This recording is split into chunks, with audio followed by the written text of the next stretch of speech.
You might just assume that if an elected official leaves their post midterm, you just hold a special election, right? Yeah, that seems logical.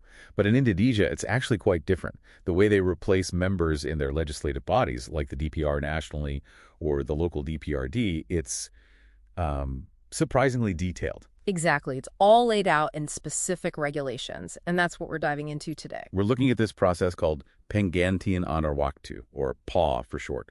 Basically, it's the official playbook for midterm replacements. Right. For the DPR, the National People's Representative Council, the DPD, which are the regional reps, and then the DPRD councils at the provincial and city or district levels. And we're grounding this whole discussion in the actual rules, the official regulations from the KPU, Indonesia's General Elections Commission. Specifically, we're looking at Peraturan KPU number 6 from 2017, and also an amendment that came out in 2019. These docs really spell out the who, what, when, and why of these replacements. So our mission here is pretty clear. Just give a straightforward rundown of how this system works. Yeah, why these seats become vacant in the first place, who's actually eligible to fill them, and, the steps involved.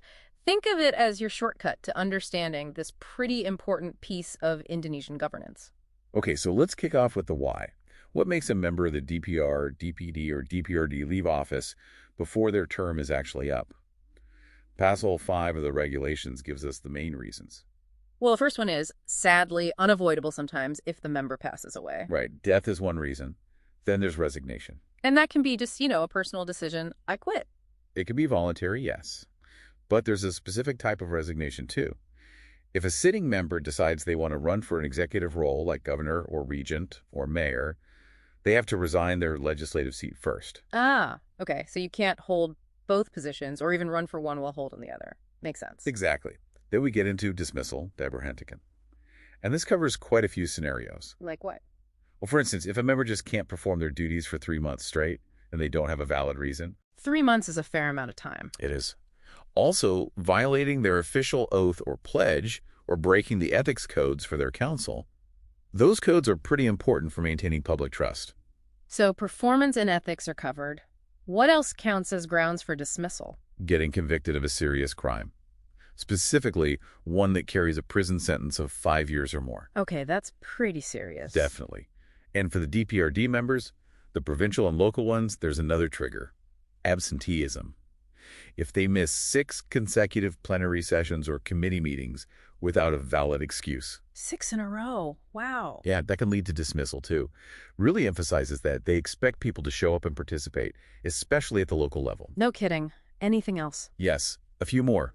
For DPR and DPRD members, their own political party can actually propose their dismissal. The party itself can initiate it. Interesting. Also, if they simply no longer meet the basic eligibility requirements to be a member in the first place, or if they violate specific prohibitions laid out in the laws governing these councils. And finally, again for DPR and DPRD members, getting kicked out of their political party or switching to a different party, those are also grounds for dismissal. So party loyalty and staying within the party structure seems pretty baked into the system for those councils. It seems that way, yes. It maintains a link to the party platform they were elected on. All right, so that's a whole range of reasons why a seat might become empty. Now, the crucial part, how do they actually fill it? What's the process? Okay, this brings us to the core mechanism, mainly covered in Pasal 9 and 17.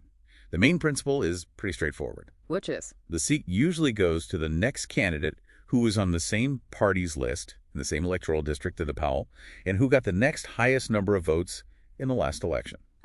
So it refers directly back to the results of the previous election within that specific area and party, kind of like the runner-up gets called up. Exactly. It aims to respect the original voter mandate as closely as possible. And what about the DPD members? They represent whole provinces, not districts, right? Good point. For DPD members, it's similar but province-wide. The replacement is the next candidate on the list for that province who had the most votes after the elected member. Okay, logical enough. But, elections aren't always neat. What if there's a tie? Like, 2 candidates from the same party list in that district got the exact same number of votes next in line. That's where it gets really specific. Pasal 10 through 13 and also Pasal 18 lay out the tie-breaking rules.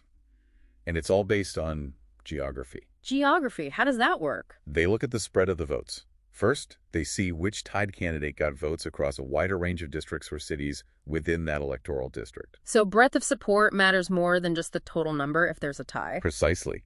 If it's still tied, after looking at district city spread, they go down a level. They look at the spread across subdistricts or Kikamatan, Okay. still tied.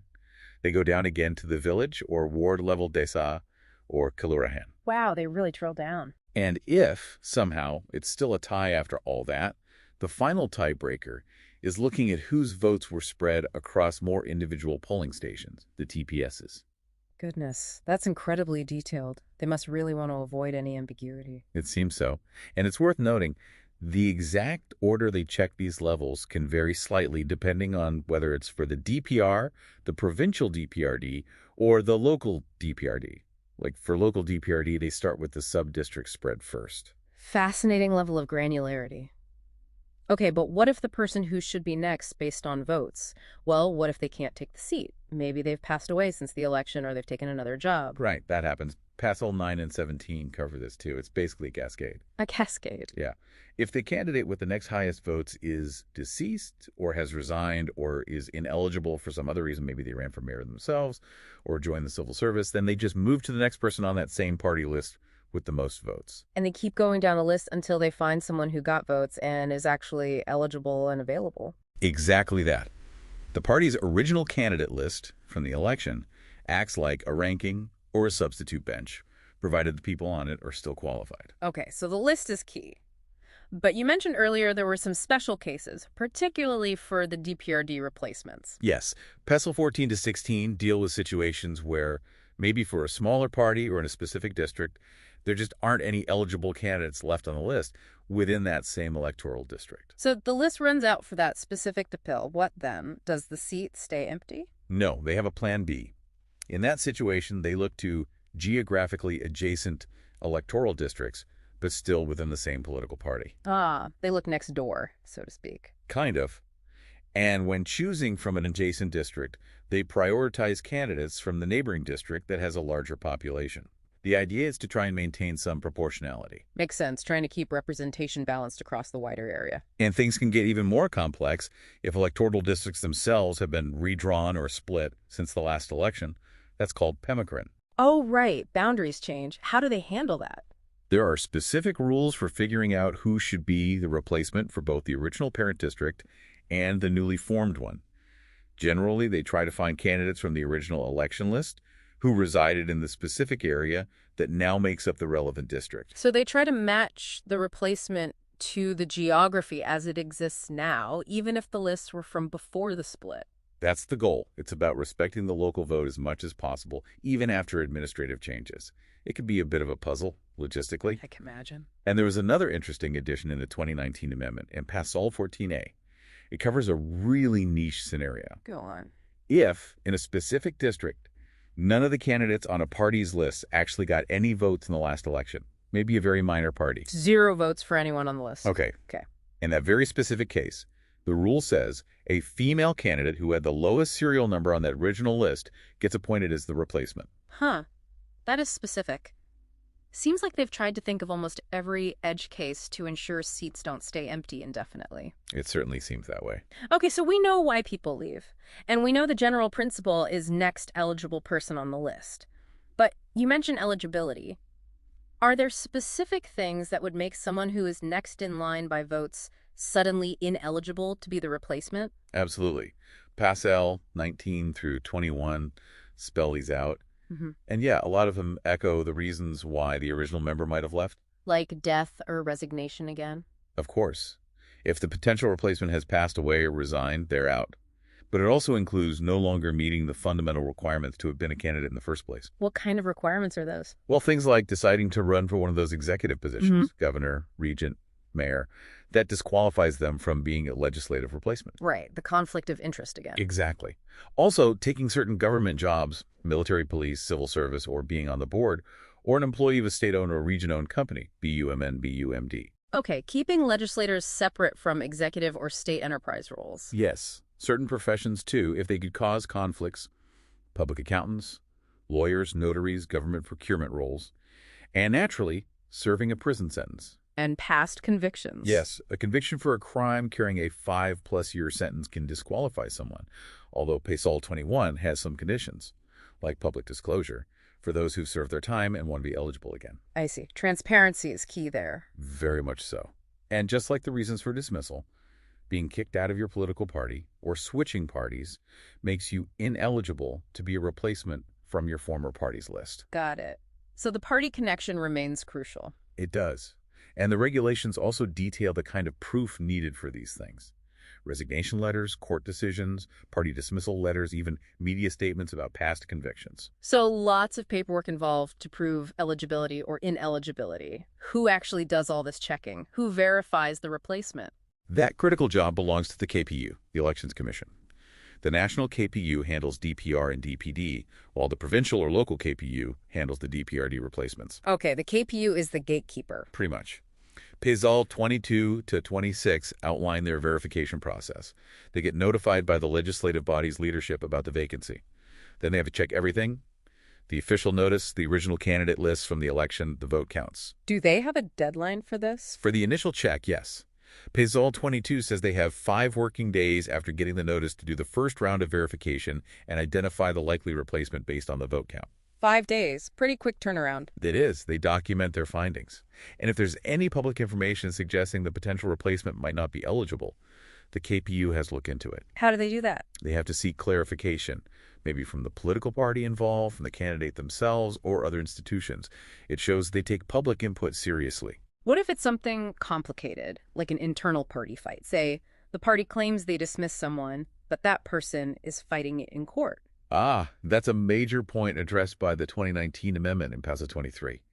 This was a significant change. How so? If a potential replacement is legally challenging their dismissal from the party, maybe through the party's internal court, or even the regular district court or Supreme Court, the KPU now has to wait. Wait for what? Wait for a final, legally binding decision from the courts on that dismissal case before they proceed with the replacement process involving that person. Wow. Okay, so the legal process takes precedence over filling the seat quickly in those cases. Exactly. It ensures the KPU isn't making a decision based on a potentially contested party action. It builds in a judicial check. The KPU has to let the legislative leadership know if there's such a delay happening. That seems like a really important safeguard for fairness. It does add a layer of legal certainty, though it could potentially slow things down. Once everything's verified and any legal challenges are settled, the KPU officially submits the name of the confirmed replacement candidate, plus their vote count details, back to the leadership of the DPR, DPD, or DPRD. And then the appointment happens. Then the formal appointment process can move forward.